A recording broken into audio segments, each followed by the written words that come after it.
So, as a మీరు మీకన్నీ తెలుసు కాబట్టి దీని మొత్తం మీరు దీని నుంచే ఉన్నారు కాబట్టి ఫస్ట్ సినిమా నుంచి ప్రాబ్లమ్స్, కష్టాలు మీకు కూడా కొంచెం తెలుసు కాబట్టి ప్రెజెంట్ ఒక ఇష్యూ నడుస్తుంది సార్. డిస్ట్రిబ్యూటర్స్, ప్రొడ్యూసర్స్, థియేటర్స్‌కి.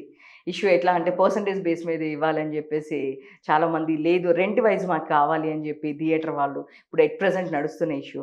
యాస్ ఏ ఒక డైరెక్టర్‌గా మీ సైడ్ నుంచి అయితే మీరు ఎవరిని చూస్తారు? అంటే పర్సెంటేజ్ బేస్ బావుంటుందని చెప్తారా? లేదు అంటే లేదు థియేటర్‌కి రెంట్ పే చేయడం కరెక్ట్ అంటారా? మీరేమంటారు? అంటే బేసిక్‌గా అంటే షూటింగ్ ఎంత ఖర్చవుతుంది? ఏమవుతుంది? ఏంటి? ఏ రోజు ఎక్విప్‌మెంట్ తెచ్చుకుంటే ఎంతవుద్ది? వీటిలో ఉన్న క్లారిటీ ఉంది గానీ, నాకు డిస్ట్రిబ్యూషన్ సైడ్ జీరో నాలెడ్జ్ నాకు. హ్మ్.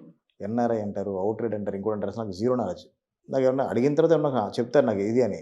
నాకు మాత్రం దాని మీద నాకు ఫోకస్‌కెళ్తా మళ్ళీ. నేను మళ్ళీ ఈ విషయం నేను నాకు తెలిసిన ఫ్రెండ్స్ డిస్ట్రిబ్యూటర్‌లని గాని, ప్రొడ్యూసర్‌లని గాని చాలా సార్లు అడిగాను నేను. సార్ హ్మ్. ఎన్ఐఆర్ ఏంటి? ఔట్‌రేట్ ఏంటి? ఇంకోటేదో అంటారు, అడ్వాన్స్ అంటారు, పర్సెంటేజ్ అంటారు నాకు తెలీదు అంటే, చెప్తా ఉంటారు. అసలు నా బ్రెయిన్‌లోకి ఎళ్ళట్లేదు నాకసలకి.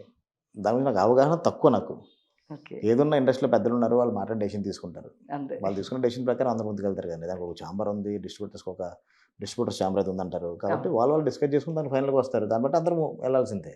హ్మ్. అంతే. రైట్ ఇది రైట్ అది రాంగ్ అన్నది పెద్దలు ఒక డెసిషన్ తీసుకుంటారు కాబట్టి, ఆ డెసిషన్ బట్టి అందరూ మూవ్ అవుతారు అంతే.